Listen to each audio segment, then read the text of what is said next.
আমরা 5 ভাই 3 বোন। আমার আব্বা যখন 2015 সালে ইন্তেকাল করে তখন আমরা 25 জন। আমার আব্বা তখন ইন্তেকাল করে নাই, ঘরের মধ্যে বিছানায় শোয়া। এই সময় 5 ভাই 3 বোন আর আমাদের ছেলে মেয়েরা, মানে আমার আব্বার নাতি নাতনি মিলে 25 জন এই আল্লাহর কোরআন পড়তেছিলাম বাবার পাশে। একেবারে ছোট বাচ্চা যে কায়দা আমপারা শেষ করছে 30 পারা, শুধু এইটা, ওই বাচ্চাও পড়ছে। আমাদের ভাই বোনদের 25 জন বাচ্চা কোরআন পড়া অবস্থায় আমার আব্বার জান কবজ হইছে।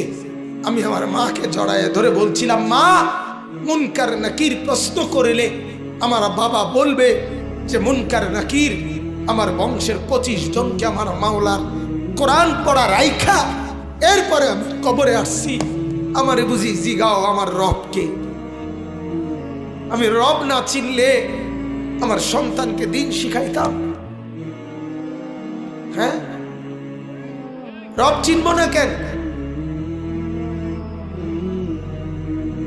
হায় হায় হায়, ঘরের মধ্যে রঙিন টেলিভিশনের নর্তকীর ছবিওয়ালা রেখে আপনি কেমনে খবরে যাবেন চাচা? ও বলেন না, চায়ের দোকানে বিড়ি খাইতে খাইতে কেমনে খবরে যাবেন? বলেন না, জীবনের কামাই বলেন না বাপ, এই অর্থবিত্তের কি ফায়দা হইল বলেন না আমাকে? দয়া করে রহম করেন। যুবক, তুমিও রহম করো। বাপ, আপনারাও আপনাদের উপরে রহম করেন। হযরতে নূহ আলাইহিস সালাম, শুনতেছেন আমার কথা? নূহ আলাইহিস সালাম, হযরতে নূহ কোরআনুল কারীমের মধ্যে আছে, যখন নৌকা ছেড়ে দিবে আল্লাহ তাআলা তুফান দিচ্ছে, তখন উনি ওনার ছেলে কেনান কাফের ছেলেটাকে বলছে, বাপ, ও আমার সন্তান, ইয়া বুনাইয়ার কাম মা'না, আরে বাপ আয় না, এখনো সুযোগ আছে বাপ, তুফানের পানি চলে আসছে বাপ, এখনো সুযোগ আছে, আমার নৌকায় উঠে আয় না বাপ। ছেলেটা বলছে, না, আমি তোমার নৌকায় উঠবো না। সাআবি ইলা জাবালিন ইয়াসিমুনি মিনাল মা, আমি ওই উঁচা পাহাড়ের গিয়ে আশ্রয় নেব, ওই পাহাড় আমাকে তোমার ক্ষুধার পানির থেকে বাঁচাবে, এত উপরে পানি যাবে না। হযরত নূহ নবী বললেন, না রে বাপ, না রে বাপ, আজ কেউ আল্লাহর আযাব থেকে বাঁচাইতে পারবে না। এভাবে টানাটানি কোরআনে আছে, বাপ টানতেছে, নৌকায় উঠাইতে ইমান পড়াইয়া, ছেলে ইমান আনেও না, ওঠেও না। টানাটানির মধ্যে আল্লাহ তাআলা বলেন, ওয়াহালা বাইনাহুমাল মাউজু ফাকানা মিনাল মুগরাকিন, একটা জোরে পানির ঢেউ আসছে, এক ঢেউয়ে বাবার সন্তানকে চিরতরে আলাদা করে দিছে, সন্তান ডুবে গেছে। আল্লাহ পাক শিখাইছে, দেখো, এক বাবা তার সন্তানকে শেষ মুহূর্ত পর্যন্ত ঈমানের দিকে আনতে চেষ্টা করছে, এটা বাবার জিম্মাদারি, এটা বাবার কি? আমার ছেলে নামাজ পড়ে না হুজুর, আমি কি তা করতাম? না, আপনি বইয়া বইয়া চা দোয়ানে পান খান আর বিড়ি খান, এটা আপনার বর্তমান কাম। যেহেতু আপনার ফুলা নামাজ পড়ে না, আপনি আর কিরবেন? আপনি বিড়ি খাবেন, আপনি বন খাইবেন। আপনার বউ এজন পর্দা করে না, আপনি অন কিরবেন? আপনি মানুষের বেডি চাইবেন। ও মা, তো আপনার বেডির এজন মানুষে চায়, তা আপনি কাজের বইয়ে থাকতেন। আপনি গিয়ে টেলিভিশন চান, সাধুয়ানে গপ মারেন।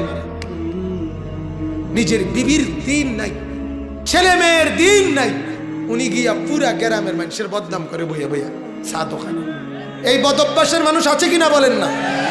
ও বেডা বালানা, বেডি বালানা, মেম্বর বালানা, চেয়ারম্যান বালানা, এতে বালানা, হেতে বালানা, এই বিড়ি খায়, বন বিড়ি খায় এগুলো, আর এই বসা বসা বসা বসা 14 গোষ্ঠীর যত বদনাম আছে এগুলো করে বসে।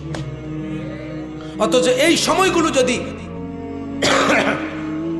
কোন আল্লাহওয়ালার সোহবতে আল্লাহ তাআলার জিকির করত, তো জামানার জোনায়েদ বাগদাদি হয়ে যেত। আফসোস। এজন্য আমার বাপ, আমি আপনাদের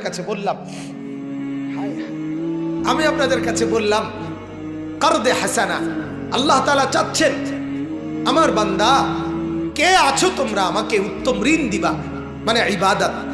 আমার প্রত্যেকটা ইবাদত আমাকে ঋণ দেওয়া, বিনিময়ে আমি অগণিত কোটি গুণ নেকি তোমাকে ফেরত দেব। এখন একটি প্রশ্ন হইল, ইবাদতকে ঋণ বলা হইল কেন? কথা বুঝছেন কিনা? তো তাফসীরের মধ্যে লিখছে, মুফাসসিরিনে কেরাম বলেন, ঋণ যেরকম আমাদের প্রতি মহব্বতের কারণে আল্লাহ এটা বলছে। অর্থাৎ কোনো মানুষ যেহেতু দান করলে আরেকজনকে, সে তো আর ফেরত দেয় না, কিন্তু ঋণ যেটা, এটা ফেরত দেওয়া বাধ্যতামূলক, ঠিক কিনা বলেন? তো আল্লাহ বলছে, বান্দা বিশ্বাস করো, তুমি আমাকে নামাজ, রোজা, হজ, যাকাত, জিকির, তেলাওয়াত, হালাল হারাম মেনে চলা, এই আমলগুলো করা মানে তুমি আমাকে ঋণ দেওয়া। আমি যেন তোমার থেকে ঋণ নিলাম, বিনিময়ে ওয়াদা দিলাম, ঋণ যেরকম ফিরাইয়া দেওয়া বাধ্যতামূলক, তোমারে জান্নাত দেওয়া, নেকি দেওয়া আমার জন্য বাধ্যতামূলক। এবার বিশ্বাস হয়নি তোমার? এবার বিশ্বাস হয়নি তোমার? যাও মনে করো আমি ঋণ নিলাম। ঋণ যেমন ফিরাইয়া দেওয়া বাধ্যতামূলক, ঠিক এরকম আমি আল্লাহ তাআলাও নেকি ফিরাইয়া দেওয়া বাধ্যতামূলক। দ্বিতীয় অর্থ হলো, এই কথাটার দুইটা অর্থ বলছি না, একটা হলো এটা, আরেকটা হলো অপরকে ঋণ দেওয়া। অর্থাৎ একজন মুসলমান আরেকজন পেরেশানি, অভাবী, দুস্থ, বিপদগ্রস্ত, মুসিবতগ্রস্ত ব্যক্তিকে ঋণ দেওয়া। আল্লাহ তাআলা বলেন, তাফসীরে লিখছে, যে কেউ কোনো সমস্যা, মুসিবতগ্রস্ত ব্যক্তিকে ঋণ দিবে, তো সে যেন আল্লাহ তাআলার হাতে দিল, আল্লাহ তাআলা এর বদলা তাকে বহু গুণে বাড়িয়ে দিবেন। হাদিসে আছে, আল্লাহর নবী সাল্লাল্লাহু আলাইহি ওয়াসাল্লাম বলেন, মা মিন মুসলিমিন ইয়াকরিদু মুসলিমান কারদান মাররাতান কানা কা সাদাকাতিহি মাররাতাইন। নবীজি বলেন, কেউ যদি কাউকে ঋণ দেয়, করজ দেয়, সে যেন কাউকে দুইবার দান করলে যেই নেকি, একবার ঋণ দিলে তার সমান নেকি। এজন্য অপরকে ঋণ দেওয়া, অপরকে সহযোগিতামূলক, এটা আমাদের জন্য উচিত। এরপরের কথা, আরেকটু কথা, একটা চূড়ান্ত মূলনীতি দেখেন, আমার কথা শেষ। এরপরের কথাটা হইল, আল্লাহ তাআলা বলেন, আল্লাহু ইয়াকবিদু ওয়া ইয়াবসুত। এই কথাটা একটু খেয়াল করেন। আমরা যারা টাকা পয়সা খরচ করি, হয় দান করি, ঋণ দেই, বাজার খরচ করি, বিভিন্ন রকমে খরচ করিলে আমার কাছে মনে হয় এটা কমে গেছে। জমাইয়া রাখলে আমার কাছে মনে হয় আমি টাকাটা বাড়াইছি, মানে রাখছি, টাকা বাড়ছে। আল্লাহ তাআলা এই শব্দে বলেন, ও বান্দা শোনো, বিশ্বাস করো, টাকা পয়সা উপার্জন আমি বাড়াই, আমি কমাই। বাড়াইতেও তুমি পারো না, কমাইতেও তুমি পারো না। তোমার যেটা লাভ হয় সেটা আমার ফয়সালা, তোমার যেটা খরচ হয় এটা আমারই ফয়সালা। 30,000 টাকা যে তোমার চিকিৎসায় গেছে, খরচ হয়েছে, এটা আমারই ফয়সালা। 50,000 টাকা যে তোমার লাভ হয়েছে, এটা আমারই ফয়সালা। তাইলে বাড়ায় কে, কমায় কে? অতএব দান করিলে, সাদাকা করিলে, ঋণ দিলে, আল্লাহর পথে ব্যয় করিলে, খোদার কসম ব্যয় করিলে কমে না। আপনারটা আপনি কমান না। আল্লাহ বলে, কমাইলেও আমি কমাই, বাড়াইলেও আমি বাড়াই। অতএব আমার জন্য দেও আয়ুরবিস সাদাকাত। আমি আল্লাহ তাআলা প্রতিটা সাদকা, প্রতিটা দান ওয়াদা দিলাম। কোরআনে আছে, এই সূরা বাকারার মধ্যে আছে, আমি আল্লাহ বাড়িয়ে দেব, বাড়িয়ে দেব, বাড়িয়ে দেব, বাড়িয়ে দেব। আল্লাহ তাআলা কমাবে না। এজন্য সর্বশেষ কথা হইল, ওয়া ইলাইহি তুরজাউন। আল্লাহ তাআলা বলেন, তিনটা কথা বলছে। 1 নাম্বার, আমাকে উত্তম ঋণ দাও, মানে আমার ইবাদত করো, বিনিময়ে বহু গুণে নেকি আমি তোমাকে দেব।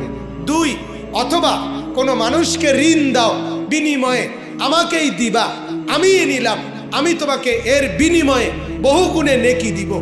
তারপরে বললেন, সম্পদ বাড়ানো আমি করি, কমানো আমি করি, এরপরে আল্লাহ বলেন, বান্দা আমার কথা মানো কিংবা নাই মানো, দান করো কিংবা নাই করো, টাকা জমা করো আর খরচ করো, এটা মনে রাখো, ওয়া ইলাইহি তুরজাউন, আজ হোক কাল হোক আমার ফয়সালা মতো সময়ে আমার কাছেই তোমাকে ফেরত আসতে হবে। টাকা আছে অতএব মরতা না, টাকা নাই অতএব মরে যাইবা, বিষয়টা এমন না। বিষয়টা কি এমন না। আল্লাহ তাআলা বলেন, আমার ফয়সালা, আমার কাছেই তুমি ফেরত আসবা, কাজে ভুল করো না। যুবক আপনাদেরকে বলি, গুনাহ করবেন না, আজ করেন আর কাল করেন, আল্লাহর কাছে যেতে হবে। অবৈধ উপার্জন করেন যারা, করবেন না, কারণ আল্লাহর কাছে ফেরত যেতে হবে। তারপরে মুরব্বী, যার দ্বারা যেই গুনাহ হয়, আমার দ্বারাও আমি আপনি প্রত্যেককে বিশ্বাস করা মা বোন সবাই আল্লাহর কাছেই আমাদেরকে ফেরত যেতে হবে, হবে কি না বলেন? অতএব দয়া করে আজকের এই মুবারক মাহফিলে রাত গভীরে আমি আপনাদের কাছে তিনটা কথা বলছি। এক, সমস্ত ইবাদত আল্লাহর জন্য করেন, বিনিময়ে আল্লাহ ফিরিয়ে দিবেন। আপনার আল্লাহই বাড়ান কমান, আল্লাহর কাছেই আমাদেরকে ফিরে যেতে হবে।